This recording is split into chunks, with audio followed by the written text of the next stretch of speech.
یہ کچھ دوست احباب پوچھ رہے تھے کہ حضرت عمر رضی اللہ تعالیٰ نے قبول اسلام کا جو واقعہ بیان کیا جاتا ہے وہ گھر سے تلوار لے کے نکلے کہ نعوذ باللہ من ذالک، میں محمد بن عبداللہ جو عبد المطلب کا بیٹا اس کا ساری قلم کر دیتا. تو راستے میں ان کو ایک قبیلے کا آدمی ملا نعیم بن عبداللہ.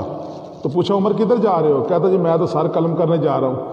تو کہتے پہلے اپنے گھر کی تو خبر لو، تمہارا بہنوئی اور تمہاری بہن مسلمان ہو چکی ہے. یہ واقعہ سند کے لحاظ سے ثابت نہیں ہے. قبول اسلام کا جو واقعہ عمر بن خطاب رضی اللہ تعالیٰ کا صحیح سند سے ثابت ہی نہیں ہے. قبول اسلام کا جو واقعہ عمر بن خطاب رضی اللہ تعالیٰ کا صحیح سند سے ثابت ہی نہیں ہے. قبول اسلام کا جو واقعہ عمر بن خطاب رضی اللہ تعالیٰ کا صحیح سند سے ثابت ہی نہیں ہے.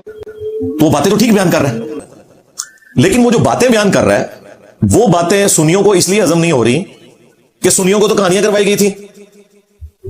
تو یہ تو بڑا ظلم ہے. مثلا وہ بخاری سے وہ جو غالی رافضی بار بار پیش کر رہے کہ حضرت عمر نے جب اسلام قبول کیا تو وہ چھپ گئے تھے کیونکہ ان کے قتل کے فتوے جاری ہو گئے تھے، ان کے قبیلے کے لوگ باہر آ کے بیٹھ گئے کہ اس نے تو اپنا دین بدل لیا ہے. تو حضرت عمر اپنے گھر سے ڈر کے مارے نہیں نکل رہے تھے. تو اب سنیوں کو یہ بات کیسے ہضم ہو؟ انہوں تو ایک جھوٹی کہانی کرائی گئی ہے کہ جب اسلام قبول کیا تو وہ تلوار لے کے باہر آ گئے اور انہوں نے یہ باتیں کرنی شروع کی. وہ کتنے بھی نہیں لکھا ہوا ہے بھائی، اللہ کو ڈر جاؤ، کیڑی کہانیاں کرواندے پے ہو؟ جو لکھا ہوا ہے وہی ہے جو بخاری میں لکھا ہوا ہے.